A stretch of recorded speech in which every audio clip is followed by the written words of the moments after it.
Bonjour et bienvenue sur la Mhm. chaîne de la dualité en éducation. Je me suis jamais présentée et donc je vais le faire aujourd'hui. Je m'appelle Maï Votifun.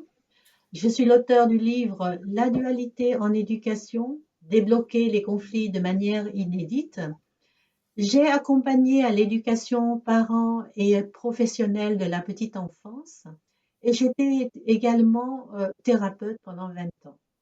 Aujourd'hui, je vais développer le thème de la nécessité de nommer les capacités et les compétences chez l'enfant ou chez le jeune, et pourquoi pas chez nous aussi. Pour illustrer mes propos, je vais m'appuyer sur le film Percy Jackson et le voleur de foudre, réalisé par Chris Columbus en 2010. Dans ce film, Percy, fils de Poséidon et d'une mortelle, vit dans deux mondes, le monde des humains et le monde des demi-dieux. Dans le monde des humains, il vit des difficultés handicapantes et il se considère comme un loser, la dyslexie et l'hyperactivité.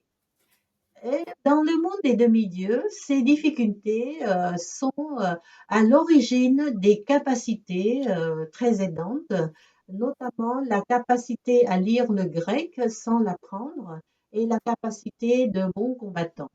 Ces capacités lui ont été nommées par son protecteur, demi-dieu aussi. Au début, Percy avait du mal à y croire, puisqu'il n'avait jamais conscientisé ses capacités, mais on voit au fur et à mesure que se déroule le film combien le fait de connaître ses compétences l'aide à améliorer ses capacités et l'aide à avoir du courage pour réaliser une quête. Euh, le film nous apprend au moins deux choses. Les compétences qui ne sont pas nommées et ne sont pas conscientisées et sont beaucoup moins opérationnelles que si elles le sont. La deuxième chose, non moins importante, c'est que derrière une difficulté se cachent des compétences.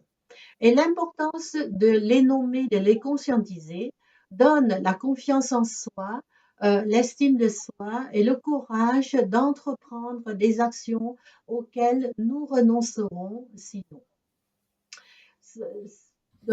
Ceci est la première raison du pourquoi attacher de l'importance à, à discerner puis à nommer les capacités et les compétences chez tout un chacun que nous croisons et que nous sommes censés accompagner, même si les actions sont à première vue désagréables, nuisibles même ou inutiles selon le point de vue dominant ou de l'entourage. Une deuxième raison qui n'est pas moins importante tient dans le contexte du monde dans lequel nous évoluons. Les mots sont souvent détournés de leur sens pour être utilisés à des fins personnelles.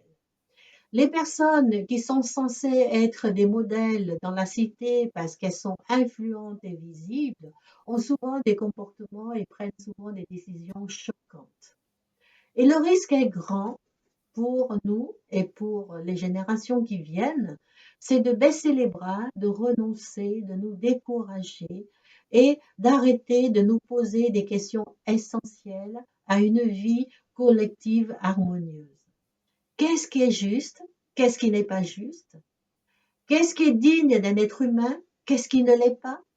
Qu'est-ce qui fait la grandeur de l'être humain et qu'est-ce qui l'a détruit?